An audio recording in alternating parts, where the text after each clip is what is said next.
for taking our time and Pleasure is all coming mine. and joining us for conference.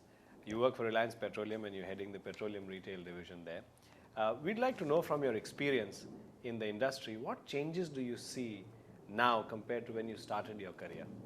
See, when I joined in 2004, in those days, petroleum retail industry was like it's not a very developed. In a sense, customers just come to outlet because they need fuel. But when we introduced, we brought in the technology. We brought in wherein the customers were getting a computerized bill and that to pan India. We were offering a loyalty cards wherein customer can get the card loaded from one location and can fuel anywhere across. So that's the time when we were into it. But nowadays such kind of novelty factor is not there because now all the other companies also have started gearing up. Some have geared up to an extent, but yes, we still have the entire pan India with that technology. We are still maintaining it. Others may still have to catch up. But that's the change I'm witnessing, that people are, so you need to have something more every time because otherwise people will catch up.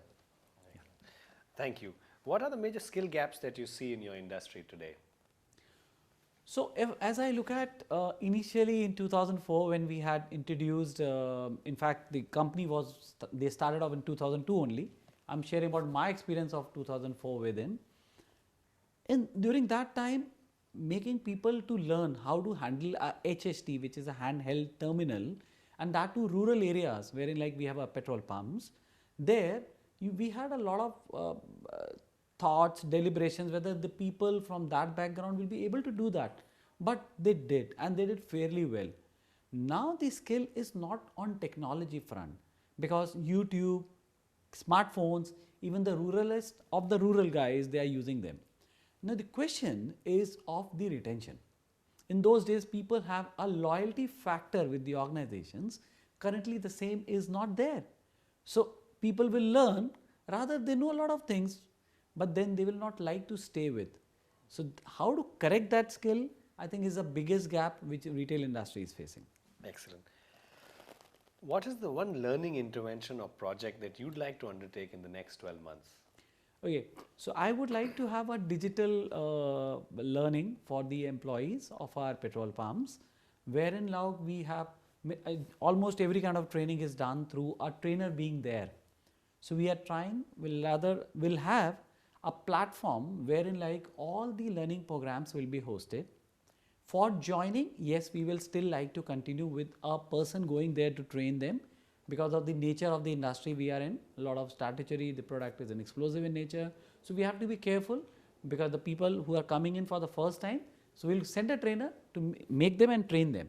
But once for any refresher, for any kind of business impact, like a mystery customer audit or a third party audit, any gaps so identified will be auto triggered through a learning platform on the mobile of that RO staff. So they can also understand the importance of following a process, else they have to do a training program. So that's something which people will like more to avoid because they want the things to be done right. Why should somebody tell them to learn something to do something? Thank you. What is that one industry trend, one or two industry trend that you are very excited about in 2020?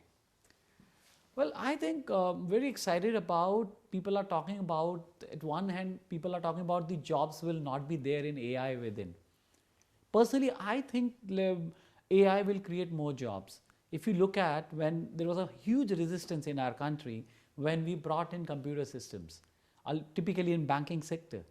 But I have witnessed that the number of branches which have gone beyond is like it's X. I mean, it's X times what it was earlier. So I think AI is something more excited to see how this will change the way we function, the way we operate. We still have a lot to do in improving our process, improving the product, improving the overall country in terms of loving our nature, protecting the environment. I think AI will definitely be a game changer. Thank you so much.